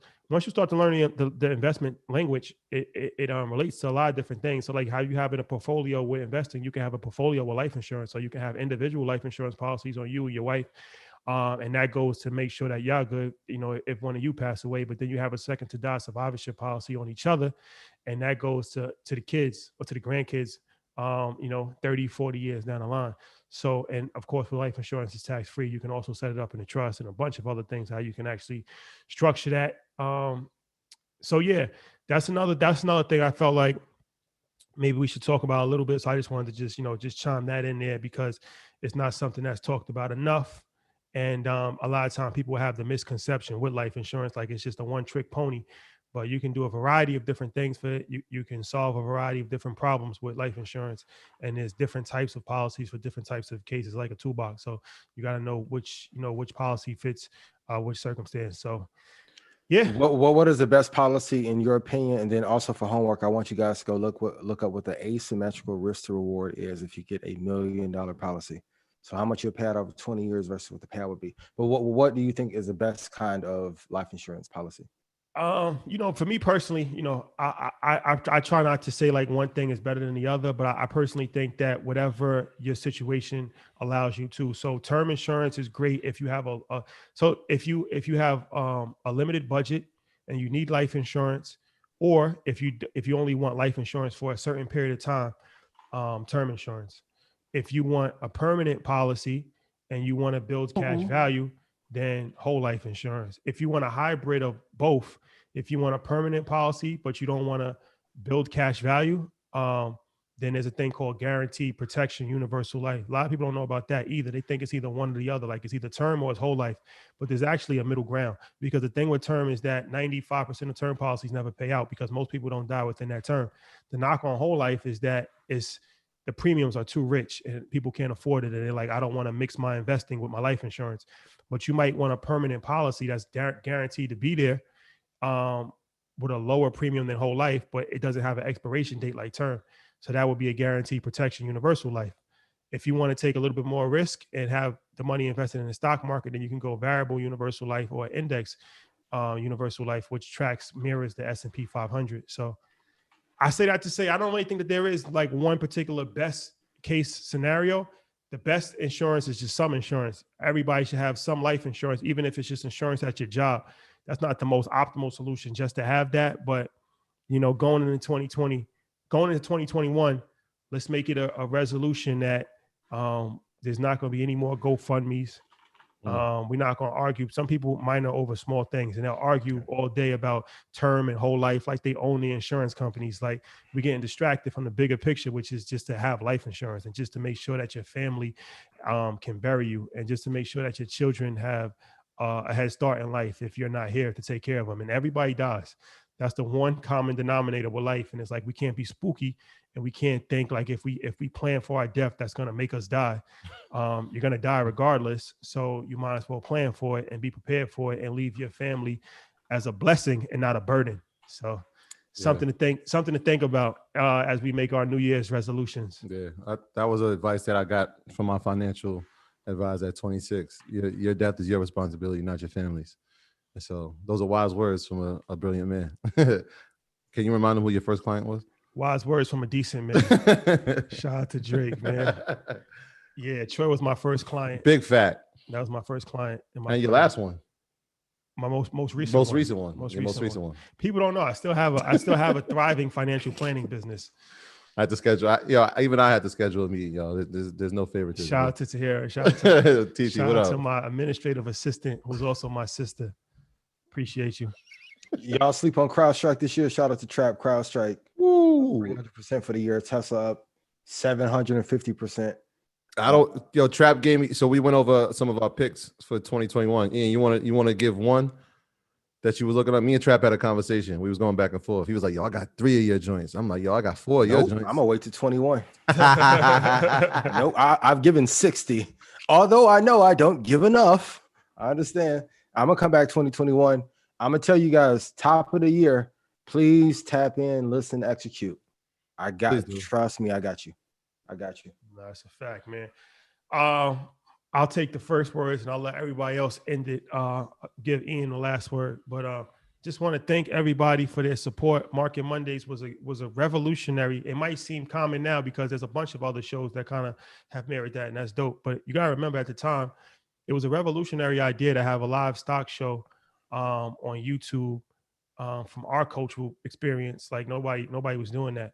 And Ian was humble enough to come to us and like, yo, I want to do a show. And as opposed to me doing my own show, you know what I'm saying? Like, y'all already got a blueprint in place. Y'all got a system in place. Y'all already helped me with my episode. Shout out to episode 70. I gotta check that out. He's like, yo, I want to work with y'all. I want to do it as a collaboration. And that was the birth of Market Mondays around April. And it's one of these things that just took off like wildfire. So thank you to everybody that has championed Market Mondays, that has watched Market Mondays, that has told a friend about Market Mondays, that has put it in their stories after Market Mondays is over. Hope that you guys were able to make some money. Hope that you guys were able to get some vital, valuable information. But like I always say, if you're not actually implementing the information, then it's just entertainment. And we just don't want to be entertainers. We want to be educators. So during this time, we'll be off for next week. Make sure if you have time to check out the back episodes of Market Mondays. It's on podcast outlets as well. So you can listen to the audio, but on YouTube, you can check out the back episodes of Market Mondays, educate yourself. And we will be back in 2021 with a vengeance. We'll be back with big show. A lot of great guests. We'll be back with new subject matter, new talking matters. And that's the good thing with the stock market. It's always something to talk about. So I just want to leave you guys with gratitude. Say thank you. A lot of people say they always think I have an attitude. I'm like, but I'm extremely grateful. I'm extremely humbled by the outpouring of support that we have received, not only from Earn Your Leisure, but from Market Mondays, which has become. You get a little rage when I mess up that Zoom, no? It's all good. It's like you throw me the ball and I airball the game winner. You're like, yo, this is the corner by yourself. Yo, who pulled the clock? Who pulled the plug out? Right? That's a fact. But yeah, man, thank you.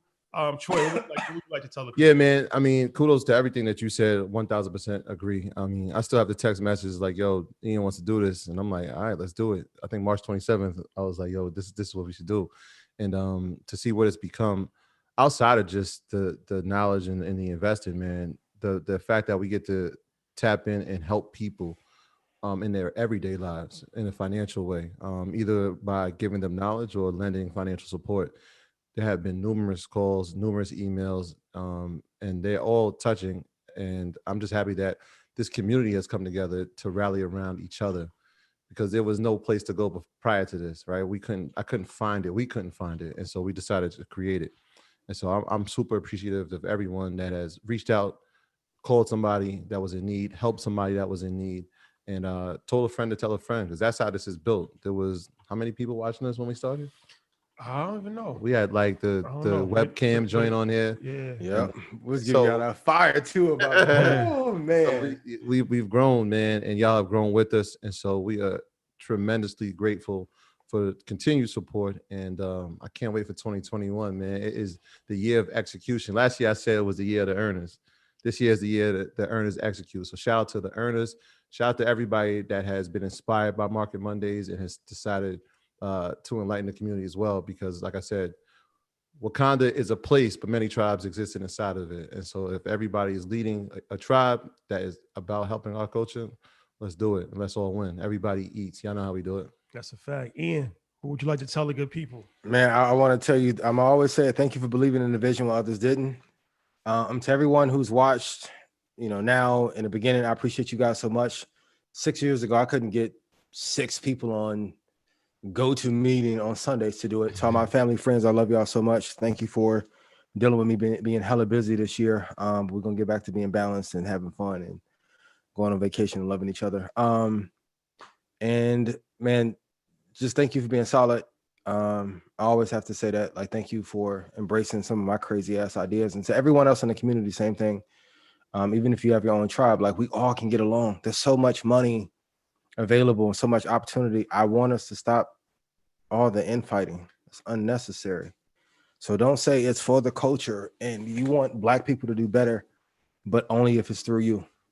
I really mean this. I want you guys to be able to win and not need us. I can't wait till you be like, man, I don't even need you, Rashad. I'll pass them up. Right?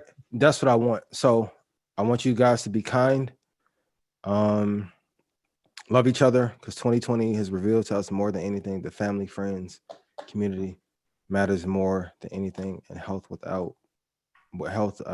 matters more than anything else in a wealth equation. So I love you guys dearly. I hope I have done something to inspire you. The only thing I can say is execute. And Troy, I'm proud of you for stepping out. And like Rashad said, like, you can do anything if you put 10, 12, 13 hours. Like you can, to those of you that are super serious, but let me talk to you, and then we wrap up. Put in 10 hours a day and don't say nothing. I didn't say anything from 08 to 2018. And that's when everybody was like, oh man, where you come from? I've never even seen you. You got 19 followers. I'm like, got that 5 for that ass though. Watch me execute. There's so 99.99 people, especially on Clubhouse. Y'all dying to get on Clubhouse. They are capping. Half them people on Clubhouse talking about investing couldn't buy 4 index funds 5 months ago. Stay down and execute. You don't have to like my person. I'm giving it to you real. Stay down, execute. Money Master the Game, Intelligent Investor, Warren Buffett, anything by Michael Covell about trend following, Nicholas Darvis, get in that bag, read. Get in that bag and then put 10, 12, 13 hours on the charts. Russell 1000, Russell 2000, NASDAQ. I'm not just some talking head. I'm going to bust y'all head next year with the trade and shit too. Shout out to the snipers. Go through the Bovespa, the Nikkei 225, go through the Dow, go through the old ones that got delisted out of the Dow, because the lessons that you get from 1929 through 1940 will tell you exactly what to do when quantitative easing came into play here. Go study. Fuck Clubhouse, man. Go execute. I'll whip your head, boy. Yeah, I mean that. Quit talking, man. They kicked the EYL alumni out. Shout out to Riza Islam. I heard that they threw him a welcome party, and on the same night he was escorted out of Clubhouse. Nah, that's the bro though, man. That's the bro. I'm gonna be real. Like we gotta build our own platform. And I know it's always said, and nobody don't want to get on Black Planet, but we gotta build our own platform. Shout out to Russ too. He was on the same thing. It's like you guys are pouring so much equity into a brand. I'm like, Clubhouse is like AOL chat rooms with audio. Like, man, it's cool. It's cool, but like, you're not missing anything. You're not missing nothing. I promise you. If there was something so amazing, and it is great to be able to like listen to some people in a startup space. So like if Ben Horowitz hops up there, I may pop my head. I know that's coconut water. This is my natural enthusiasm. That's what Xander had that energy. That's my love and dedication for him. If some of those people hop in, Mark Suster may get it. Okay, I'll listen to that. Rest of that, cap, man. We have all we need. How we know how to like, we know how to get all the J's. Yo, I got some Osh's J11s, man, from Korea. But the indexes and this is the easiest thing. We make everything popular and don't monetize it. And then we're like, yo, it's too hard, son. No, man, stop that. We're not doing that 2021. Yeah, talk that talk. Yeah. We're not gonna do that. We're not gonna do that. Our ancestors and grandparents risked too much. Do you know, like 80 years ago, having these conversations, we would have got killed. You don't think there's some risk with us sharing this in a public platform? Come on, man, execute. And the streets is watching too. Execute, know that. man. Know that. That's the streets is watching. But namaste. I'm gonna get back to the. We will invest together. I'm gonna get back to that right. You can't even do your wave. Yeah. Come on, man. And the CEO of Mevo Camera, bro, man. Listen, when the product ships, the product has to work, man. Please. I love y'all too. Yo, and real quick, shout out to My Turn. I said that was my album of the year. That's why it's up there. Shout out to Lil Baby. He was named the Artist of the Year by Apple Music. Any genre, all genres included. Baby was the Artist of the Year. Shout out to him. I like Little Baby and I like The Baby. Okay. I like them, especially Little Baby. The Baby too. I like them. I like Little Baby as a person. I feel like he embodies some old school principles that you don't really see too often in a lot of these rappers these days. I could tell. He grew up in a different era. Yeah, he's a different dude, man. And I like The Baby too, man. I think The Baby is extremely, extremely talented. And Travis Scott, we can't forget about Astro World. Legendary. Right there. Modern day classics. Modern day classic, man. Shout out to Travis Scott. He was signed to Grand Hustle at one point. Yeah. Little known fact. Shout out to last, I think it was before this album. Yeah. So yeah, man. Shout out to all of that's another thing we did. We put the albums up. You know, it's a whole cultural experience here. Earn your leisure. But oh yeah, shoe game coming. Somebody asked me with a shoe game coming. Rest in peace to Kobe too. Right there. Yeah. At Los Angeles Times when he passed away. And shout out to YouTube. We got our plaque. Yeah. Right there. So Shout out to the good folks at YouTube, man, for sure. Oh, EYL University will be back, reloaded.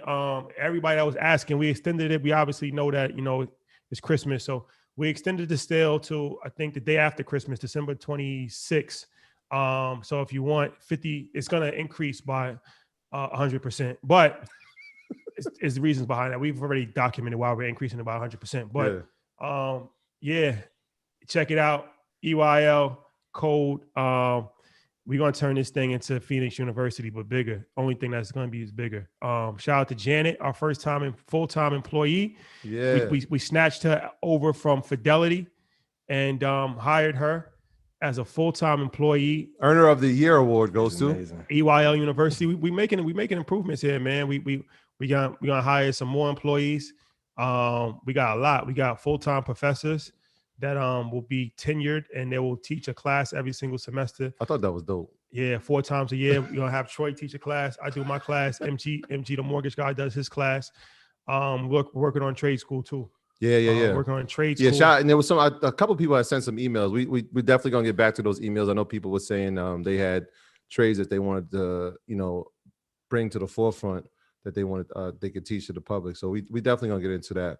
I mean, we got a lot, man. Yeah, so That's just apply the code EYL at checkout, and you want to do it now because it's like a good stock goes up over the course of time. Yeah, pretend like we just announced that we had we're having our own self-driving car. Value add. This is a growth stock. A growth stock for sure. And in 2021, feel free to give us recommendations of who you want to see on as far as guests. But y'all gotta be respectful when the guests come on, man. Some guests had a hard time in 2020. Some deserved it. Like the Apollo. It's like the Apollo, man. But you still be kind though. Be kind at all times. That's a fact. Yeah, you can't. We want to have guests willing to come on. So if they see other guests is like getting chewed out, they're like, they're gonna be like they might be more apprehensive. I think the common misconception is that people think that it's easy. They see us do this every week. And they hear Ian's voice every week. They see, and it's like, it's commonplace, but it's not, man. Like it comes with a lot of like in-depth research and knowing what you're gonna say and being prepared to answer questions. It's not an easy task, man. So shout out to all the guests who were on Market Mondays for lending their time and their expertise and knowledge to the platform. Yeah, it was greatly appreciated. Everybody, and somebody says the renewal price is saying, yeah, that's why we say it's like a good stock. Some people got $99 for the entire year. When their time to renew is up, they get $99 again for next year. Imagine all that information you get for $99 is crazy.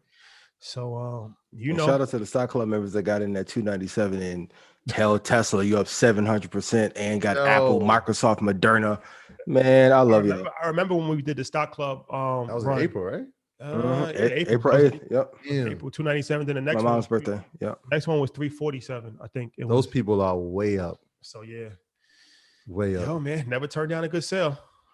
But we digress.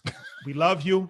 Real quick, can y'all go tag Tony Robbins so he come on the show next year? And because I know I moved 300,000 books easy for him. And Joe Rogan, please. And, y'all go tag Grant Cardone. Yeah, Grant Cardone was gonna be a guest. Yeah.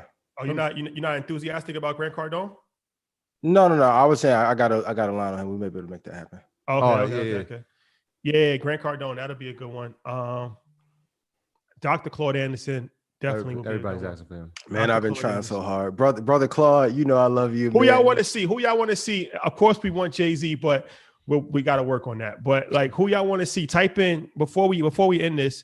Type Damon John. That'll be a good one. Type in the chat what guests you would like to see on Market Monday in 2021.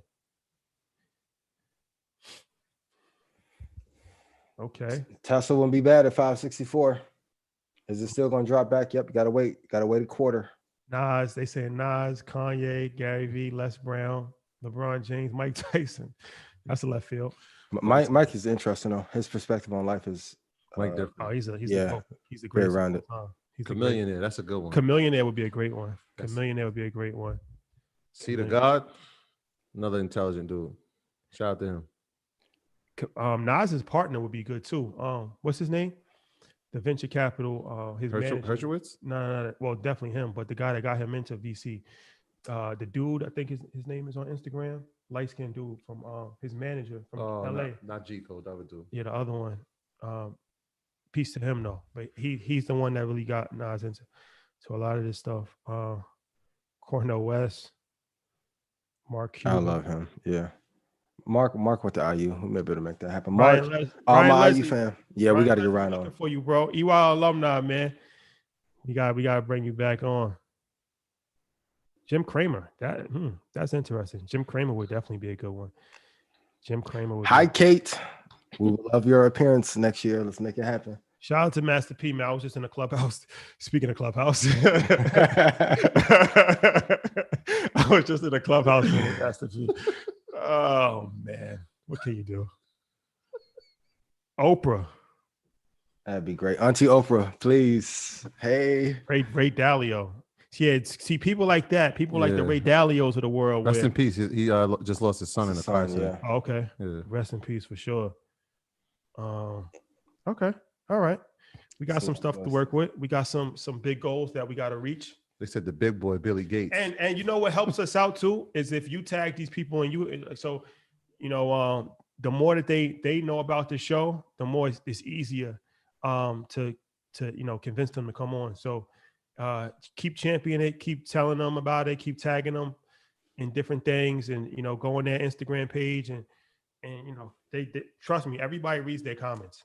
Mm-hmm. Everybody reads their comments, and especially if it's a bunch of comments, they all read it. So it's never. Akon would be a good person too. Yeah, man. Anthony Soleil. Shout out to Jay Bass. What up? Ty, what up? Anthony Soleil. Yeah, that's his manager. Shout out to everybody in the town. Magic Johnson would be a great. Yeah, guest. Mike is a legendary. Magic Johnson would be a great guest for Market Mondays because he's all about business. Okay. All right. Yo. There you have it, ladies and gentlemen. Merry Christmas. We'll see you in 2021. Happy Kwanzaa. Happy New Year. Be safe, y'all. Be blessed. Please be blessed. Check out the podcast tomorrow. Good one.